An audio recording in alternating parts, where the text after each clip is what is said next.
E aí galera, tudo bom?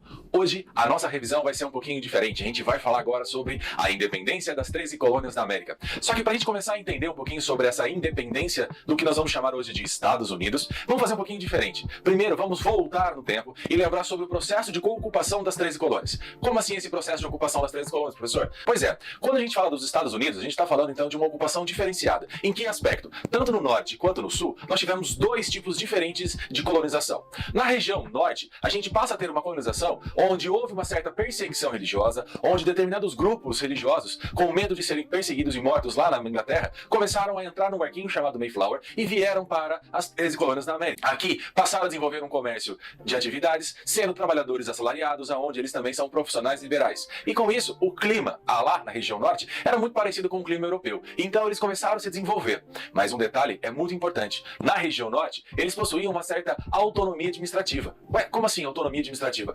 Eles não precisavam pagar os impostos para a Inglaterra, ou quase nada. A ideia do pacto colonial começou a deixar de existir. Pois é, agora, a galera que morava na parte sul, essa era diferente. Por quê? Vários vieram para a região sul com o objetivo de explorar essa região. Vários vieram para essa localidade porque tinha um clima favorável, um solo interessante, e aí desenvolveram um sistema chamado de plantation. Professor, em inglês assim mesmo?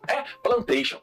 O que era o plantation? Uma grande propriedade rural chamada de latifúndio. A gente tem também um trabalho escravo, nós temos uma monocultura e tudo que eles produziam era para exportação. Nossa, professor, mas qual que é a diferença então do norte também? É que no sul, eles tinham que respeitar um pacto colonial. Na região sul, eles eram obrigados a pagar impostos para a região da Inglaterra.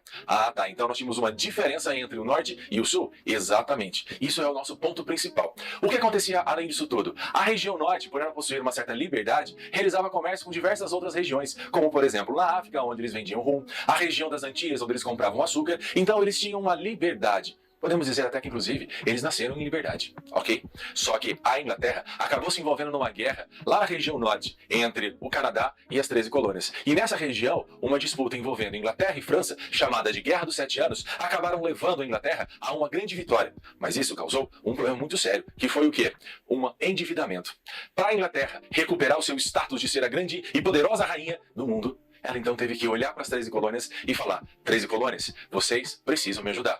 Pois é, ela olha para as 13 colônias e fala: vou cobrar impostos agora de todos vocês. E daqueles que eu já cobrava, vou cobrar ainda mais. Resultado, as 13 colônias começam a pagar impostos para a Inglaterra. Bom, até aí, tudo bem. O primeiro deles que foi cobrado foi o imposto chamado Lei do Açúcar, que data mais ou menos de 1764. Nesse imposto aumentou-se o valor do preço do açúcar e rompeu um comércio chamado triangular. Aquele mesmo que eu acabei de falar, que as 13 colônias podiam negociar, comercializar e vender para quem eles quisessem. Tudo bem, aceitaram. A gente era tranquilo aqui, tudo bem, aceitamos. Só que daí veio a Inglaterra e começou a cobrar um outro imposto, chamado Lei do Selo. Documentos impressos seriam taxados a partir dali. E isso já começou a gerar um certo desgosto da população, que começaram a fazer uma série de protestos. Aí veio a Inglaterra novamente no próximo ano e cobrou um imposto chamado de Townshend. Nesse imposto, ou imposto da receita, como também era chamado, eles vão começar a cobrar pelo vidro, pelo corante, pelo papel, vão cobrar até pelo chá. Aí a população se revolta, faz uma série de protestos e acabam conseguindo revogar essa lei. Nossa, professor, e aí? Um clima meio pesadão começou a acontecer lá nas 13 colônias. Até então que a Inglaterra fala: eu sou a maior e vocês são a minha colônia. Como resultado disso, eu vou acabar cobrando mais um imposto. E esse imposto chamou-se Lei do Chá. O chá era um produto apreciadíssimo pelos colonos, então houve uma taxação ainda maior.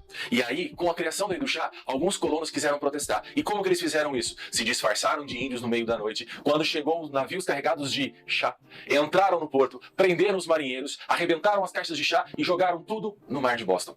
Pois é, na manhã seguinte, esses marinheiros foram libertos, os soldados perguntaram quem fizeram isso, e aí desconfiaram que foram os próprios colonos, nada de indígenas. Poxa, e aí o que a Inglaterra faz? Começou a perguntar quem foram os autores desse ato contra a Inglaterra, porque ela queria cobrar a indenização. Ninguém falou nada. Nesse momento, a Inglaterra, então, em 1773, começa a criar uma lei chamada Leis Intoleráveis, onde ela fechou o porto de Boston e complicou bastante o comércio naquela região. Ao mesmo tempo, ela vai criar o aquartelamento, onde os colonos se viam obrigados a terem dentro das suas casas soldados para vigiarem o que eles falavam. E, consequentemente, um temor percorreu as 13 colônias. No ano seguinte, levaram membros de cada uma dessas colônias para a cidade da Filadélfia, realizando o primeiro Congresso da Filadélfia. Lá, eles então começaram a discutir: declaramos guerra ou não contra a Inglaterra. Algumas colônias resolveram enfrentar a Inglaterra, os chamados Redcoats, ou casacas vermelhas. Mas a grande maioria ficou afastada, achando que essa guerra era um absurdo. A guerra começa. Vários e vários homens nas 13 colônias e soldados ingleses brigam. Só que a guerra não se restringe a apenas um local. Ele vai se espalhando por todas as 13 colônias. Vem o segundo congresso da Filadélfia e lá, influenciados pelo pensamento iluminista, onde eles queriam acabar com as ideias autoritárias dos reis, onde queriam buscar o seu princípio de liberdade, onde queriam acabar com a ignorância do homem, eles então fazem o quê? Simplesmente, liderados por Benjamin Franklin, Thomas Jefferson, George Washington e uma galera de outros pensadores, redigem um documento no dia 4 de julho de 1776. E esse documento era a Declaração de Independência dos Estados Unidos. Lida publicamente no dia 7 de julho, eles então juntaram as 13 colônias, juntaram as suas forças e vão enfrentar quem? A Inglaterra. Só que as lutas foram travadas. Milhares de pessoas morreram. As 13 colônias não estavam preparadas para todo esse combate. Até que então, algumas nações, como por exemplo, a França, se ofereceu para enviar tropas e navios, como uma forma de vingança pela derrota na Guerra dos 7 Anos. A Holanda também envia para auxiliar no comércio do açúcar, porque ela sentia que ali poderia ganhar muito dinheiro. E com todas essas forças unidas, em 1781, a Inglaterra reconhece a independência dos Estados Unidos da América.